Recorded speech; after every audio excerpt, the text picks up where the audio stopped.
शब्दों में संजोकर आप तक पहुंचाने का प्रयास करते हैं। आप उन शब्दों को, उन विचारों को नमन करें और उनको अपने जीवन में उतारें और बाबा साहब की क्रांति पर आगे बढ़े, तो हम समझेंगे कि आप बाबा साहब की क्रांति को आगे बढ़ा रहे हैं, वरना मनोरंजन से कोई फायदा नहीं है।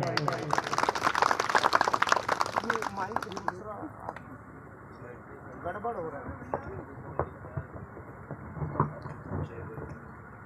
हम साथियों आपके बीच में इसलिए उपस्थित हुए हैं कि हमारे पास भारत का संविधान होने के बावजूद ना तो सुरक्षा है, बहुजन समाज के तमाम साथियों के पास माताओं, बहनों, महिलाओं के साथ हर दिन प्रतिदिन पूरे देश के अंदर तमाम प्रकार की घटनाएं, उनके मान सम्मान को छीनने का काम, स्वाभिमान को छीनने का काम लगातार चल रहा है। और हम शौक से अपने जीवन को बड़े ही मनोरंजन के माध्यम से भारी संख्या में इकट्ठे होकर अवसर मनाने का और टाइम को पास करने का काम करते हैं। मुझे पता है इस मनोरंजन और जीवन में जिस प्रकार के तमाम संस्कार होते हैं, उन संस्कारों को करते हुए हमें मिशन अम्बेडकर, बाबा साहब डॉक्टर बी.आर. अम्बेडकर जी द्वारा बनाई गई देश में international Buddhist society, the Buddhist society of India, जिसको बाबा साहब ने हाथ दिया, हमारे लोग नहीं जानते हैं।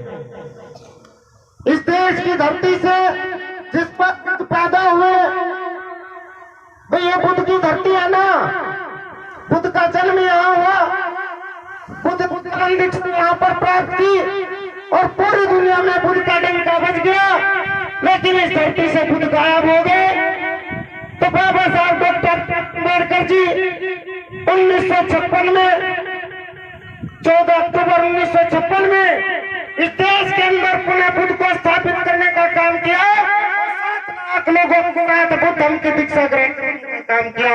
यह एक इतिहास है। 14 अक्टूबर 1956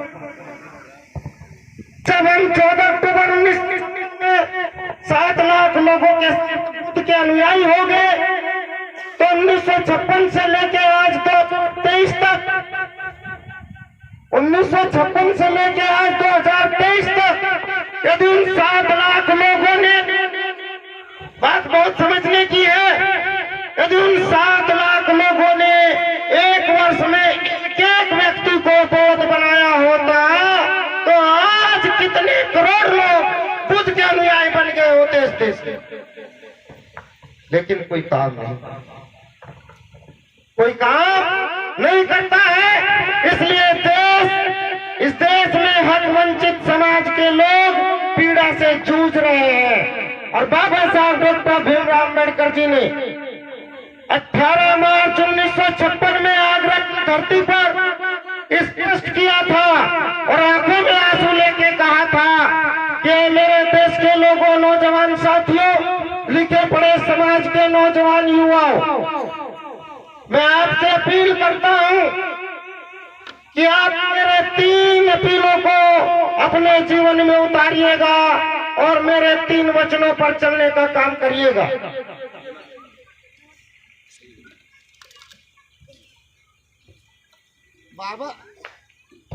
बाबा साहब डॉक्टर बी.आर. अम्बेडकर जी जब आगरा की विशाल धरती पर भारी जनसंख्या के बीच में अपने 3 अपील कर रहे थे, उसको जानना जरूरी है।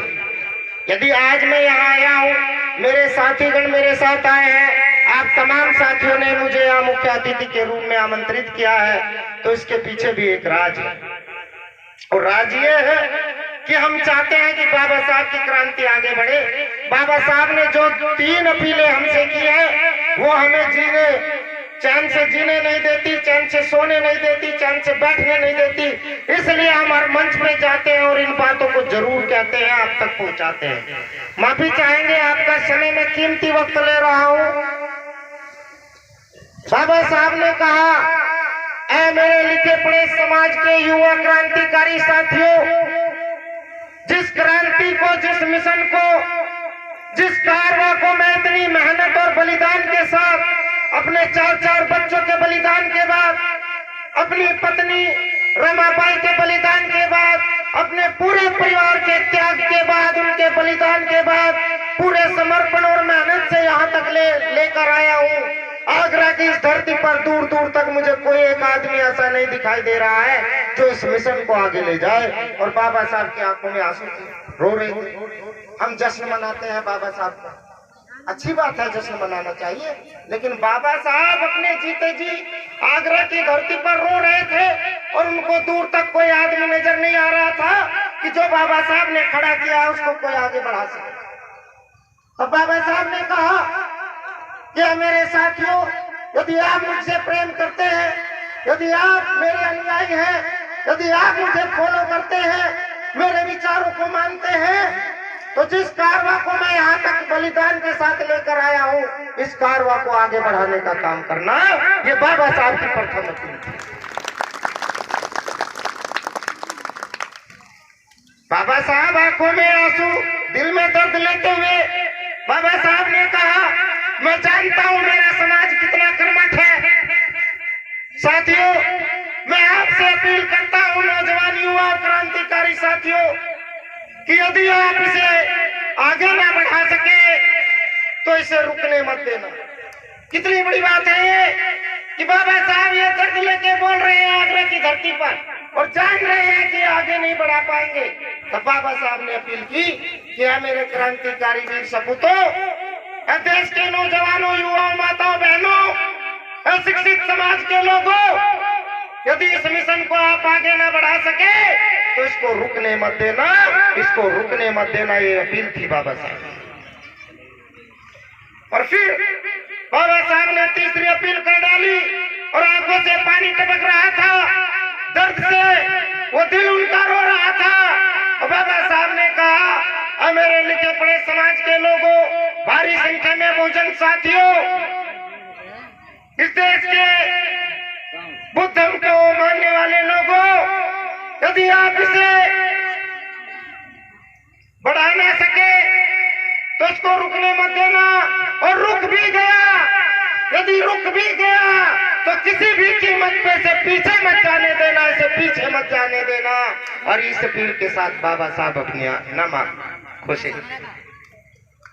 रोने लगे। ये अपील थी। कितने लोग मेरे समाज के, कितने साथी इस अपील का अनुसरण करते हैं, ये बात विचारनी है। ये बात विचारनी है कि जो 3 अपील बाबा साहब ने की, जिनको हम मसीहा कहते हैं, जिनके नाम का हम डंका बजाते हैं, जय भीम करते हैं, उनके मिशन को कितने लोग आगे बढ़ा रहे हैं, कितने लोग उसको पीछे जाने से रोक रहे हैं। ये आवश्यक है आज की तारीख में। बहनों, बाबा साहब डॉक्टर भीमराव अंबेडकर जी ने 24 सितंबर 1924 को, जब देश ब्रिटिश हुकूमत के शासन से चल रहा था, जब देश में तमाम प्रकार की समस्याओं से हमारा देश के लोग जूझ रहे थे, छुआछूत चरम सीमा पर थी और इस देश में संविधान नहीं था, तब बाबा साहब डॉक्टर भीमराव अंबेडकर जी ने आपको समता सैनिक दल दिया, यानी भारत की पहली संवैधानिक सेना आर्म इक्वालिटी फोर्स समता सैनिक दल दे दिया 24 सितंबर 1924। एक अपने आप में बड़ी बात है। आपको सुरक्षा सेना दी और उसी सुरक्षा सेना के साथ बाबा साहब डॉक्टर भीमराव अंबेडकर जी ने 3 साल तक उसमें भर्ती की। 1924 से लेकर 25, 26, 27 तक विशाल सेना की फौज खड़ी की और 1927 में 3 साल के बाद जब हमारे देश में अछूतों को, जब शूद्रों को, देश के मूल निवासियों को, SC, ST, OBC के लोगों को सार्वजनिक स्थलों का पानी पीना गुनाह था, उनको पानी छूने नहीं दिया जाता था। अरे भाई, आप लोग समझिएगा, उस समय हमारे पूर्वजों को, हमारे माता पिता और दादाओं को सार्वजनिक स्थलों का पानी छूना तो दूर की बात, उस पर यदि परछाई पड़ जाती थी तो आपको दंडित किया जाता था, उनको मारा जाता था। ऐसे समय में बाबा साहब डॉक्टर भीमराव अंबेडकर जी ने 19-20 मार्च 1927 को महर तालाब को चारों ओर से 10,000 सिपाहियों के साथ घेर लिया और वहां पर पानी पीने का काम किया। 2 दिन तक लड़ाई चली। बाबा साहब का खून बहा और आपको बिस्लरी का पानी पीने को दे आपको बिस्लरी का पानी पीने को दे दिया। अरे धन्य है बाबा साहब डॉक्टर B.R. अम्बेडकर। हम लोग तो गाना सुनने में मस्त हो जाते हैं, हम लोग तो बाजे की धुन में मस्त हो जाते हैं। आपको अच्छा पानी मिल रहा है, अच्छा खाने को मिल रहा है, अच्छा पहनने को मिल रहा है, इसलिए हम भूल गए बाबा साहब की क्रांति। याद रखिए आप लोग, जब आपके शरीर के अंदर पानी की एक बूंद जाती है तो बूंद आपकी किस्मत की नहीं है, वो आपकी मेहनत की नहीं है, वो आपके हक अधिकार की नहीं है, वो बाबा साहब डॉक्टर B.R. अम्बेडकर जी के 4 बच्चों के खून का कर्ज है जो आपको, उसका एहसास करिए आप लोग। इसलिए हम चैन से नहीं बैठते हैं, हमारे पास भी काम है, बच्चे हैं, परिवार है। मैं आप लोगों को इसलिए जगाना चाहता हूं इन बातों से कि जिस पानी को हम पीकर जिंदा रहते हैं वो पानी बाबा साहब के खून बहाने से आपको प्राप्त हुआ है। वो पानी माता रमाबाई के 4 बच्चों को दफनाने से प्राप्त हुआ है। तो माता रमाबाई के छोटे छोटे 4 बच्चे चले गए, बिना कफन के दफनाना पड़ा, लेकिन बाबा साहब को नहीं रोका और उन्हें बाबा साहब की बदौलत आज हमें पानी पीने को नसीब मिला, पानी पीना नसीब हो गया। और पानी नहीं, आपको बिस्लरी का फिल्टर पानी मिलता है। ये बाबा साहब के आंदोलन, बाबा साहब की बदौलत, उनके बच्चों की बदौलत। माताओं बहनों साथियों, इस बात को समझना। और आज इस देश के अंदर आपको हक है, अधिकार है। हमारी माताएं बहनें सुंदर सुंदर वस्त्रों में आती है, बढ़िया आभूषण पहनती है, बहुत सुंदर तरीके से अपने आप को प्रस्तुत करती है। अच्छी बात है कि बाबा साहब ने हमें अधिकार दे दिया, कोट पैंट पहन के हम चल सकते हैं, आप अच्छा कपड़ा पहन के आगे बढ़ सकती है। महिलाओं को जो पैर की जूती समझा जाता था, आज वो महिलाएं देश की राष्ट्रपति, देश की प्रधानमंत्री, सब कुछ बन रही है। तो ये किसकी देन है? ये बाबा साहब डॉक्टर B.R. अम्बेडकर जी की देन है। हमारे देश की महिला राष्ट्रपति, उन्होंने कहा कि बाबा साहब डॉक्टर B.R. अम्बेडकर जी मेरे भगवान है, मैं उनको अपना इष्ट मानती हूँ। और बाबा साहब डॉक्टर B.R. अम्बेडकर जी ने जो हमें अधिकार दिया, उसकी वजह से आज मैं देश की राष्ट्रपति हूँ। ये बाबा साहब की देन है। देश के प्रधानमंत्री OBC समाज के हैं। कई बार आप सुनिए ना, नरेंद्र मोदी जी को, प्रधानमंत्री जी को कई बार अपने वक्तव्य में कहते हैं कि यदि मैं आज इस देश का प्रधानमंत्री हूँ तो बाबा साहब डॉक्टर B.R. अम्बेडकर जी की देन है। और हम आप याद करिए ना कि आज हमारे पास जो कुछ है वो बाबा साहब डॉक्टर B.R. अम्बेडकर जी के संविधान की बदौलत है, संविधान की बदौलत है। इसलिए साथियों, आज आपको संविधान की जरूरत है और इस संविधान को सुरक्षित रखने की जरूरत है। इसीलिए बाबा साहब ने कि जो मैं आपको इतने बड़े बलिदान के बाद दे के जा रहा हूं, आप इसको आगे बढ़ाना, और आगे ना बढ़ा सके तो इसे रुकने मत देना, और रुक भी गया तो इसे पीछे मत जाने देना। साथियों, आज भारत का संविधान भी खतरे में है, ये बात आपको मालूम है ना। आप जिस शान और शौकत से यहाँ बैठे हैं, जिस हक अधिकार से हमारे प्रिय महोदय साथी जैसे लोग विद्यालय, बड़े बड़े विद्यालय चला रहे हैं, बड़ी बड़ी नौकरियों में हमारे जैसे लोग हैं, आप जैसी महिलाएं बड़े बड़े पदों पर आसीन है, IAS PCS है, हमारे समाज के लोग प्रधान है, मंत्री, मुख्यमंत्री, MLA, MPs है। वो किसकी बदौलत है? भारत के संविधान की बदौलत है। और वो संविधान बाबा साहब ने बड़े बलिदान से आपको दिया है। और यदि वो संविधान किसी तरह खतरे में चला जाता है तो ये आपके जो छोटे छोटे बच्चे जिनको गोद में लेके बैठे हो, ये गुलामी की जिंदगी जिए, ये गुलाम बन जाएंगे। क्या आप चाहते हैं आपके बच्चे गुलाम बने? क्या आप चाहते हैं आपके बच्चे गुलाम बने? बताइए भाई, हाथ खड़ा करके बताइए, चाहते हो? नहीं चाहते ना? तो जब आप ये नहीं चाहते कि आपका बच्चा गुलाम बने, तो उसके लिए किसकी जरूरत होगी? इन बच्चों को भारत के संविधान की जरूरत होगी।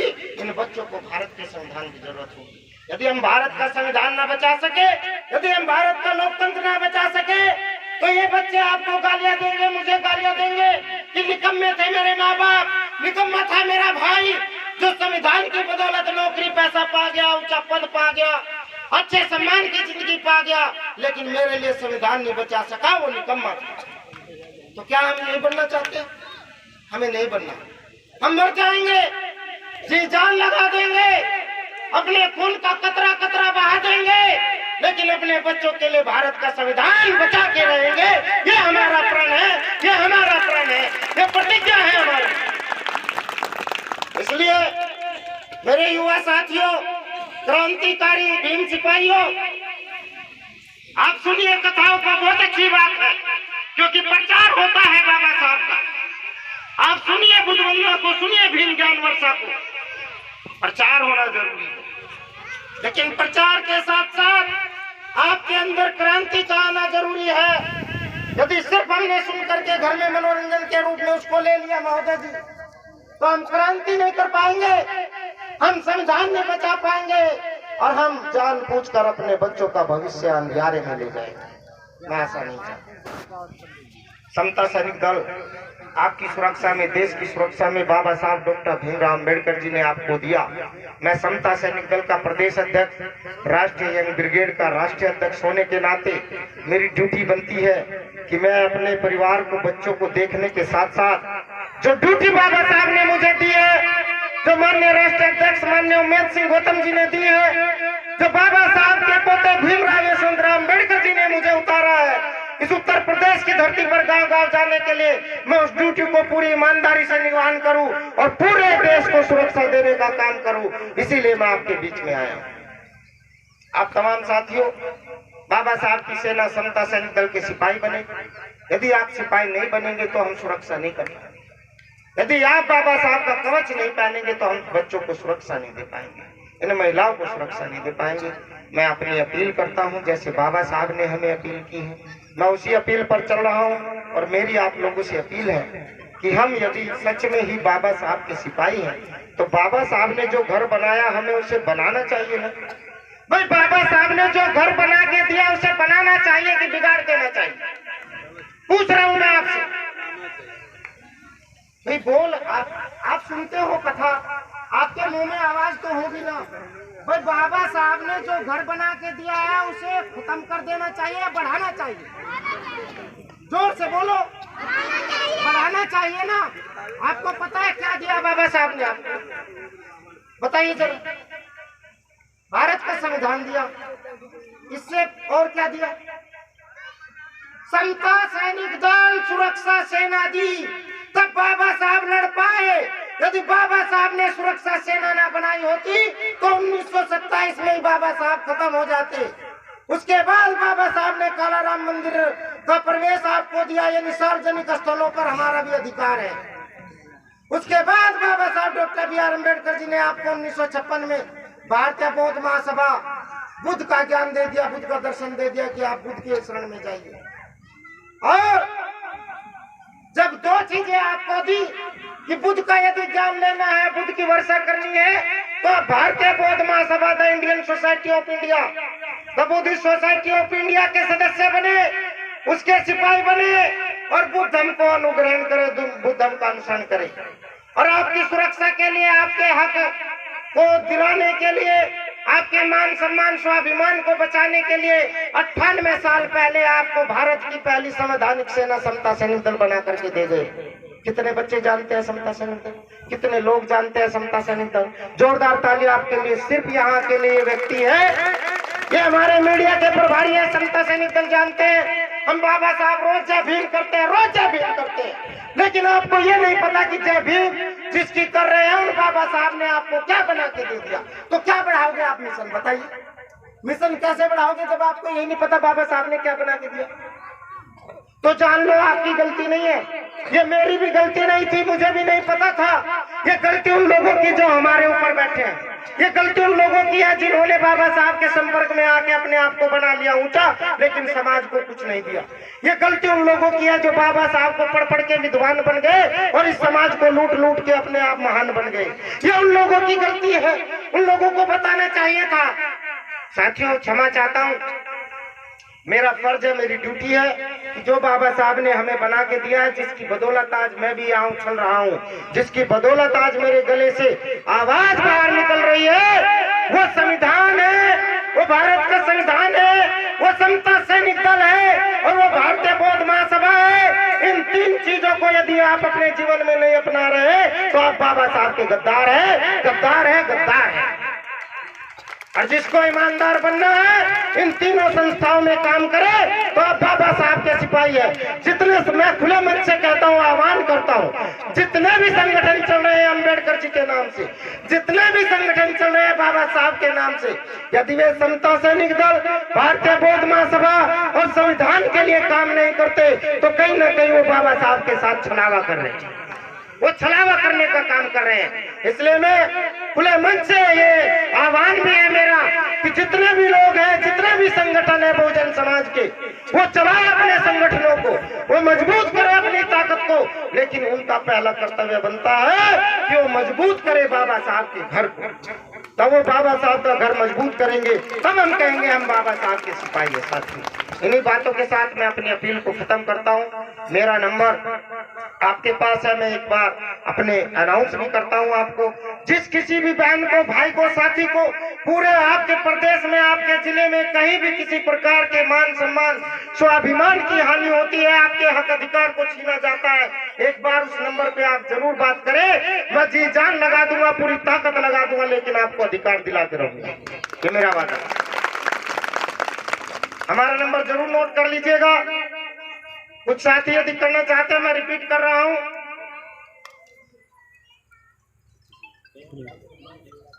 बताएं। 8429310044। ये समता सैनिक दल प्रदेश कार्यालय का नंबर है। इस पर आप व्हाट्सएप मैसेज करें, ट्वीट करें, इंस्टाग्राम करें, कॉल करें, आपकी शिकायत दर्ज हो जाएगी और आपको सुरक्षा देने समता सैनिक दल पहुंच जाएगा। बाबा साहब की सेना है और शासन प्रशासन इसको सैल्यूट करता है, सलामी देता है, ये वर्दी में काम करता है ड्रेस कोड के साथ। साथियों, आपसे अपील करूंगा कि सब साथी खड़े हो जाएंगे और बाबा साहब को सलामी देंगे। ये अप्रैल माह है, बाबा साहब डॉक्टर भीमराव अम्बेडकर जी की जयंती का माह है। समता सैनिक दल बाबा साहब द्वारा बनाई गई देश की सेना अम्बेडकर सेना है। और अम्बेडकर सेना का क्या काम होता है कि अपने देश के महान लोगों को, महान व्यक्तियों को सैल्यूट करती है, सलामी देती है। तो हमारे समता सैनिक दल के संस्थापक और भारतीय संविधान के निर्माता, लोकतंत्र इस देश को देने वाले, हमें हक अधिकार देने वाले, सिंबल ऑफ नॉलेज, ज्ञान के प्रति बाबा साहब डॉक्टर BR अम्बेडकर जी को आप सैल्यूट करेंगे। पीछे वालों के लिए थोड़ी जगह इस तरफ आप हो जाइए लाइन में, ये जगह खाली कर दीजिए। आप सर आगे आ जाओ हमारे साथ, आपका मेरे साथ होना जरूरी है सर।